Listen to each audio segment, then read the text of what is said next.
Great morning, beautiful people. Here we are, August 23rd, 2024. I'm excited to get into what we got here in terms of news to close out this week. This is my last time appearing to you guys on live stream as a 28-year-old. Next time I'll be here sitting for you as a 29-year-old, 1 year older, 1 year, more of knocking out goals and also being with you guys and sharpening that sword and getting 1% better. And there's nowhere else that I would rather be. So I always love to take time to reflect. As I go into a birthday, I'm not a huge birthday guy. I feel like the last time I did anything big for my birthday was like 25.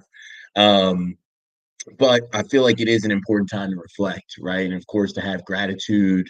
There are a lot of people that didn't live to see another year. There are a lot of people that, um, just aren't, I guess, necessarily as happy about the lives that they're living. I'm really happy to be able to have this life and to not only be in a community with you guys, but to have the family that I have.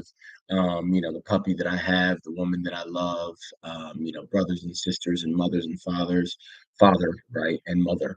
Around me, it's a big privilege. It's a big privilege, and I don't, cut any cards when it comes to the important role that they play in my life and that, my family plays in my life and that you guys play in my life as well. It's, much easier to go further together when you have, again, a tight knit community that is focused on the right things, right? Focused on increasing, personal and professional value with the new tools that come out each and every day, focused on traversing obstacles and smashing goals and continuing to set higher and loftier goals for yourself and continue to remain focused on what matters most in life. Um, all of those things are important. All of them are impactful. And, I feel like we all are in a time where we feel like we're alone. There are a lot of people that feel like they're alone.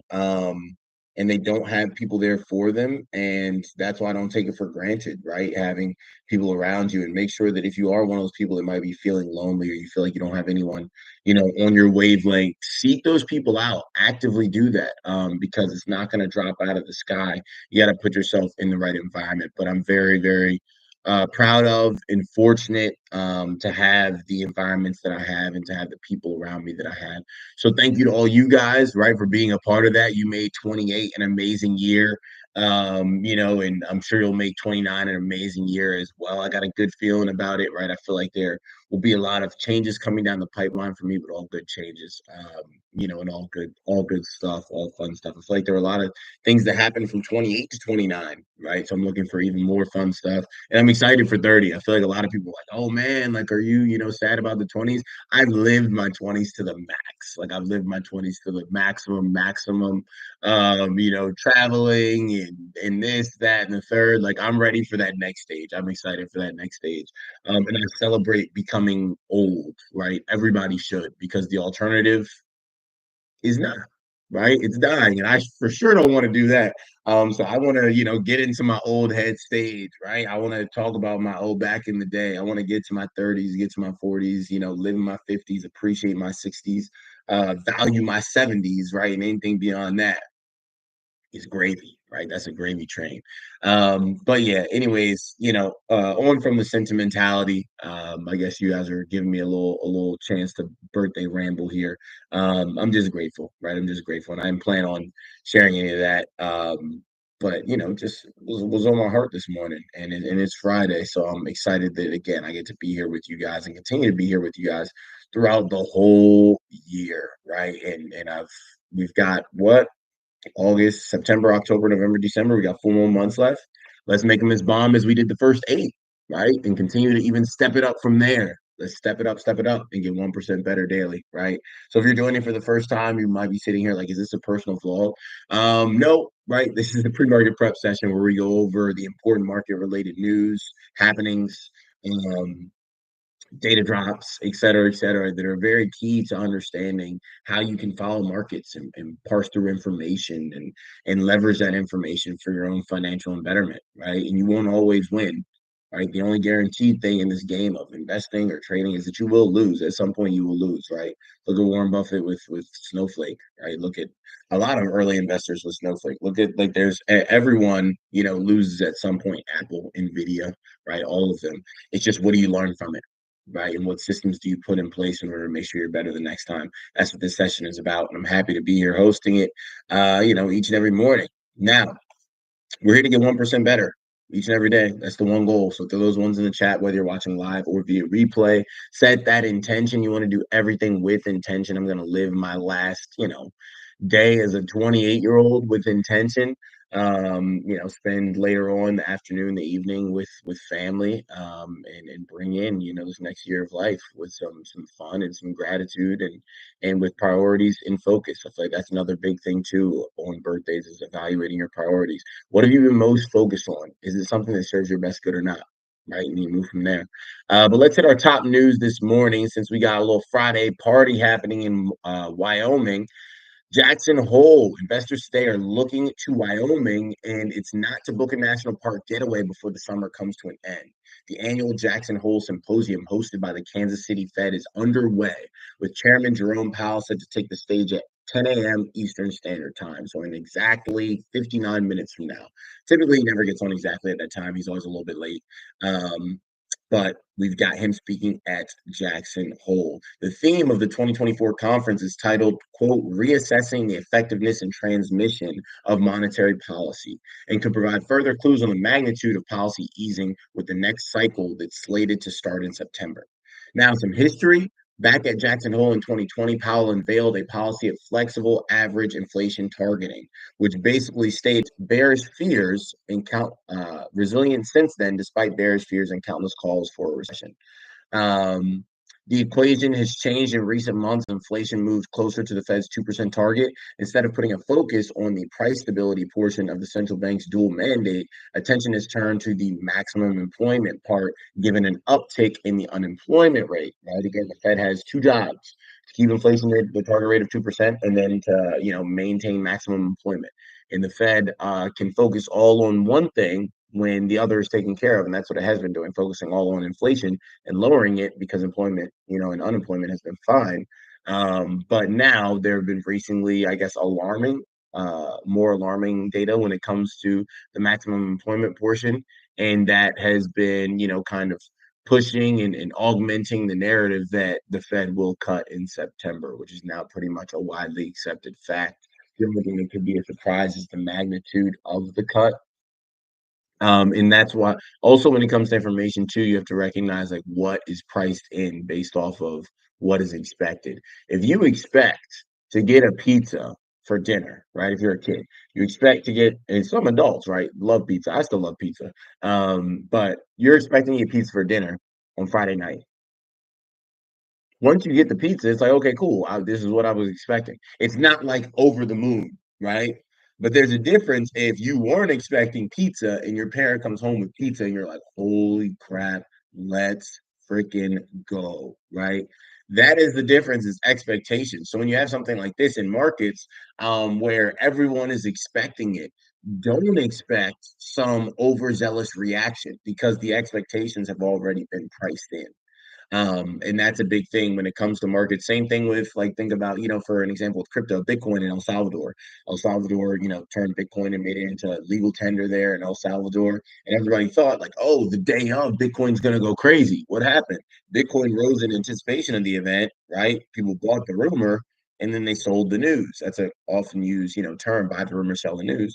That could end up being the case here where you get like buy the rumor of rate hikes, we get the hike and we drop because that's priced in and everybody takes their profits based off of hope, right? That's the biggest thing. You want to take profits when everything is rosy and the sky is the limit, right? Who could stop us?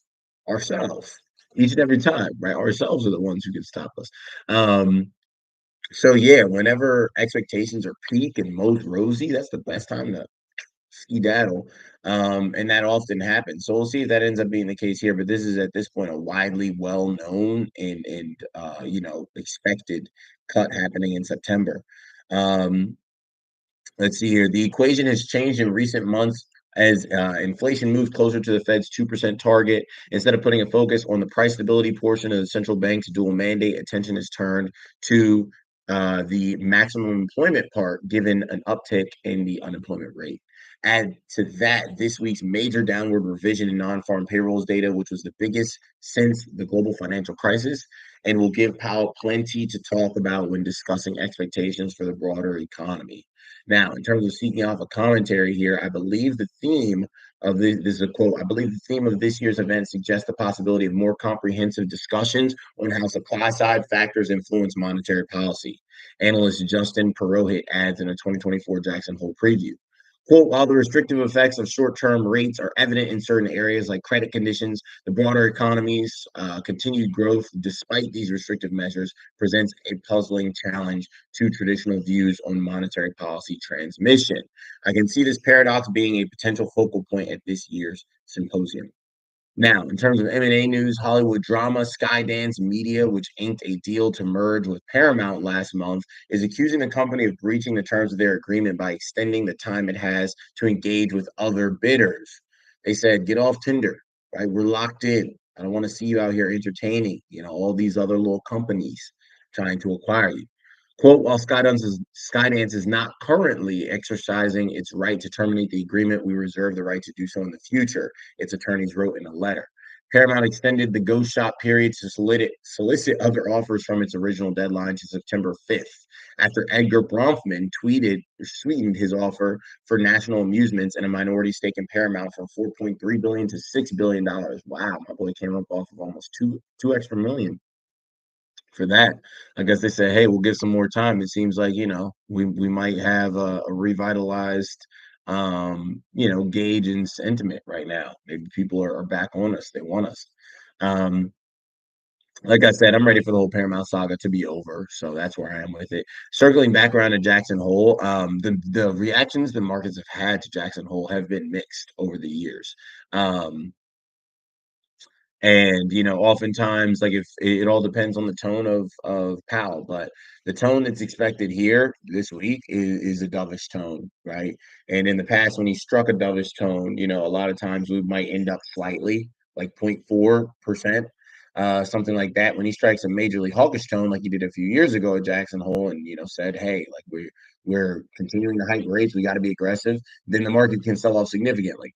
But I doubt that we're going to get hawkish stance here since he hasn't been hawkish for months, and there would be absolutely no way that he would do that now. It would be career suicide, and at this point, people might come after him. So yeah, I feel like we're at a spot where we could 1,000% have Powell come out, speak at Jackson Hole. Powell, ends up pumping us to all-time highs, right? To break through and maybe set new ones or just reject at the previous ones. And then after that is when things get saucy. Right after that is when things get saucy and they get fun. Maybe we push past all-time highs and we push into the interest rate decision that happens in September, and then we can turn around from there. But it's important right now to make sure that you are watching the market closely and not being frivolous, with the way that you are kind of spending and positioning and things like that. Typically, where the majority of people are is not where you should be in terms of sentiment. So a lot of people are gonna be like, "Wow, amazing new all-time highs. Let me go buy some more SPY, right? Let me go do this. Let me go do that." You should be doing that on the way up, right? You should be making sure you know how to read charts in order to see that the best time to buy the dip, right, was when we were actually dipping 3 weeks ago, where we bought the dip on Apple and QQQ and TQQQ and SPY and all that good stuff. Um, so yeah, in terms of like sentiment going into Jackson Hole, um, it varied. That's just given all the information we have, it would make most sense if we either had a chop day or had a green day. But I don't see him coming out, hawkish and it causing a major red day, right?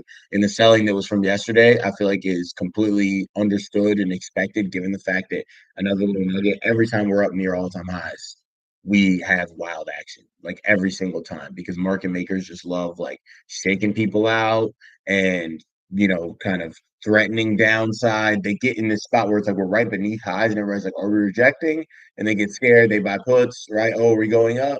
no, they drop us just for a little bit and, it stops you out of the call. So before we get to all-time highs, typically they like to destroy accounts, right? That's like kind of like the aim is that we're approaching all-time highs and we just want to make sure that whatever money you made on the way up here, if you don't have a carefully planned system and you're not managing risk, you give it back to us, right? And that's not at all what we want to do. But the price action this week has been geared fully toward that, right? All of the movement has been bleed up over time, which has been paying nice for the longs, and then all the selling is quick, right? It's quick. It's teasing downside. Don't you want to get puts? Don't you want to get puts?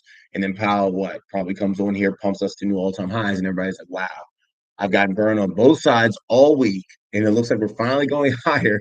Then they position everything to go higher, and then what happens? Traditionally after rates, we end up going lower in the wake of them. Um, so, just be aware of that. Be aware of how things actually move, and it'll really help you. And that's one of the things that's so amazing about this community is that I wish I could go back in time and help myself when I first started doing this, because I would have saved myself a lot of time, money, and tears. Right? Success leaves clues. Follow them. You don't got to go through it yourself. It's not fun. Automotive news: Go Robo, Uber, ticker UBER, has announced a multi-year strategic partnership to bring General Motors Cruise robo-taxis to the ride-sharing company's platform. Last October, Cruise paused operations of its autonomous vehicles in San Francisco after the California Department of Motor Vehicles suspended its driverless testing permits following a hit-and-run incident. However, Cruise said it plans to resume fully autonomous rides in 2024 after improving its technology, repairing relationships with regulators, and meeting tougher safety standards. Yeah, so they had that whole hit and run incident.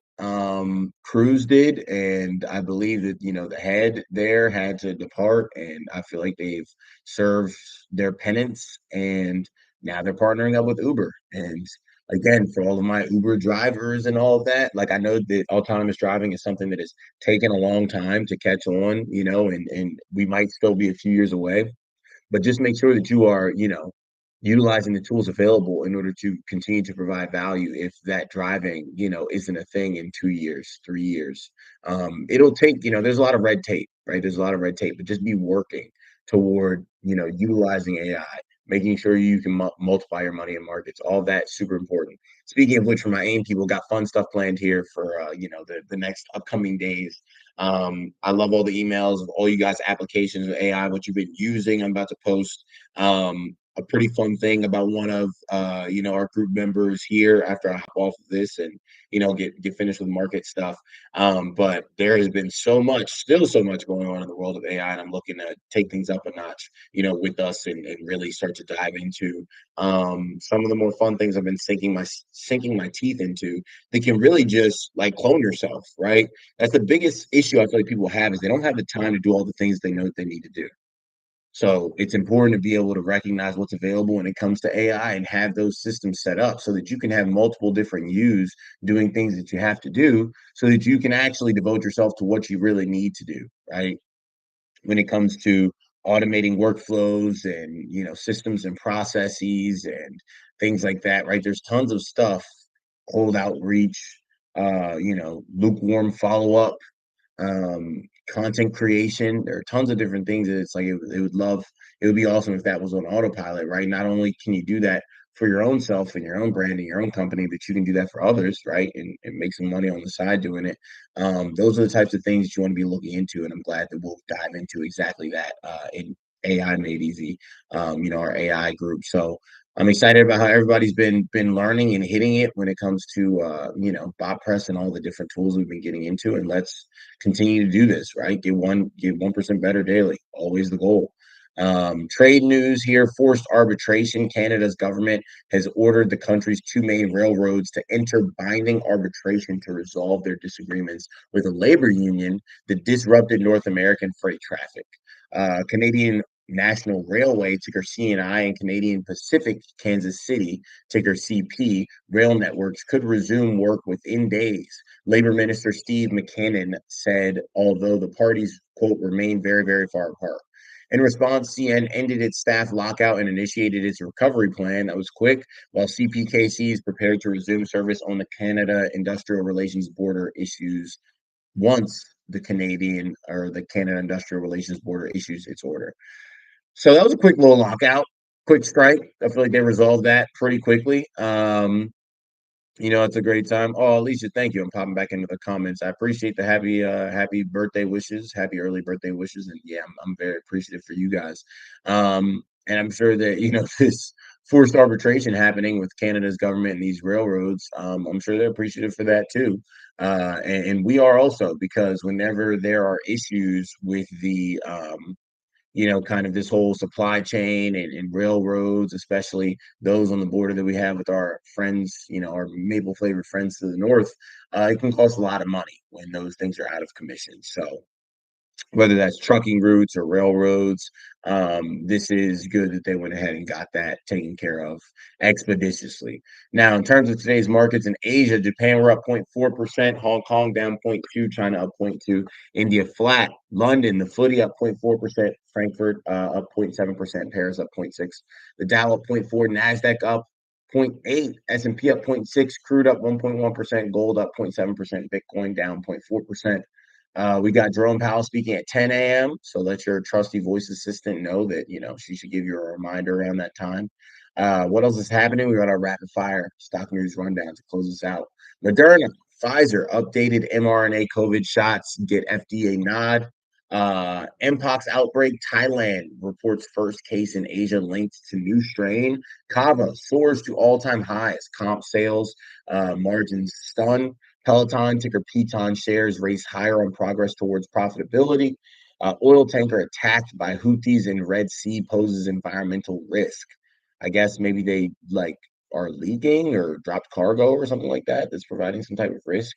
Uh, you know, any way around it, that's a little bit scary. India passes China to become Russia's top oil buyer amid sanctions. Disney, Reliance Mall ways to get antitrust nod for $8.5 billion India deal. Baidu, ticker BIDU, dips on sales, miss as online marketing revenue falls. Workday, ticker WDAY, spikes after earnings beat. Inc.'s Equifax deal, and then Nestle CEO to quit, company veteran to take over. My boy said I had enough of this candy and this chocolate and all that. I'm out of here. He's on his healthy goals. But look, guys, I'm excited here to see what this day has for us. Remember, triple witching today. What does that mean? That means that there are, three different types of financial instruments that are expiring today.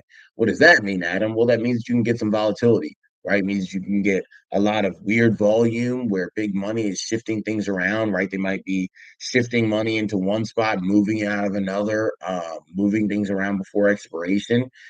So, just kind of keep your head on a swivel today. Don't get over enthusiastic, um, and be aware of relevant levels, right? Be aware of relevant levels. Make sure you watch the weekly closes in different spots, right? We had Disney that could have an interesting weekly close if it closes where it needs to, right? Watch all those weekly closes and continue to take advantage of opportunities. Everybody throw a two in the chat if you're grateful for another year here on this earth. I know I sure am, and I'm excited to continue to, use the time that I have here wisely, and not only get better myself, but try and better everyone that's around me.